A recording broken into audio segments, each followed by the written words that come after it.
A group is calling for states to come together in order to ratify certain amendments to the U.S. Constitution. They're looking for Pennsylvania to join the cause, and they say a recent survey shows PA voters appear to support the move.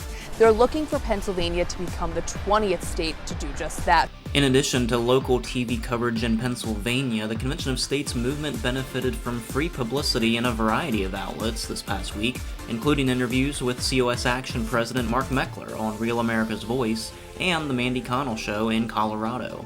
Colorado recently became the 21st state to introduce the action in 2024. Now, it is bipartisan because people who are Republicans and people who are Democrats, they're all sick of the same garbage. Yeah, I mean, first of all, is term limits. 85% of Americans are in favor of term limits for Congress. They'll never put those on themselves.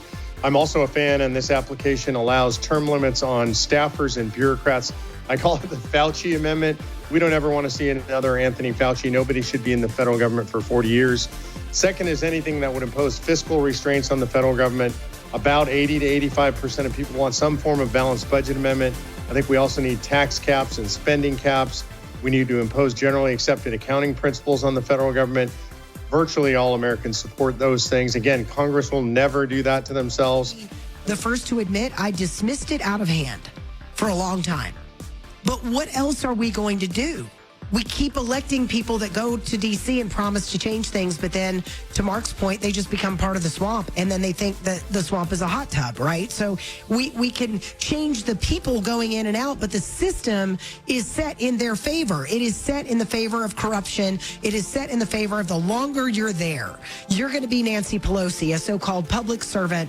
Nationally syndicated columnist Cal Thomas used his tax day piece to trumpet COS as perhaps the only way to, quote, drive a stake in the blood-sucking government's heart. Convention of States Capitol Days continue across the country. Such events from the past week were held in Illinois, Massachusetts, and Rhode Island. A legislative committee of the Colorado House announced a public hearing will be held on Convention of States Action's Article 5 application. That event is scheduled to occur Monday, April 22nd at 3:30 p.m. Eastern Time. You can watch citizens give testimony in real time with reaction and commentary from the COS national team. Just visit conventionofstates.com/COS Live. Convention of States announced a Wild West Town Hall tour in May featuring Patriot Academy's Rick Green and Mark Meckler.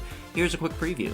It's time for us as Americans to once again be brave. If we don't become once again home of the brave, we're not going to be free. Is that we have always governed ourselves, and we always intended to, and you know what?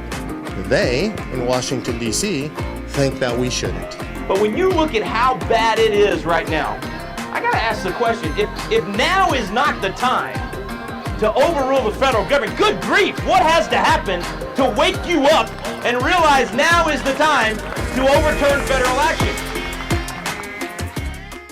Oklahoma House Bill 3156, an election integrity bill that the local COS team is supporting, passed through its second committee and is pending a final vote by the Senate there in Oklahoma.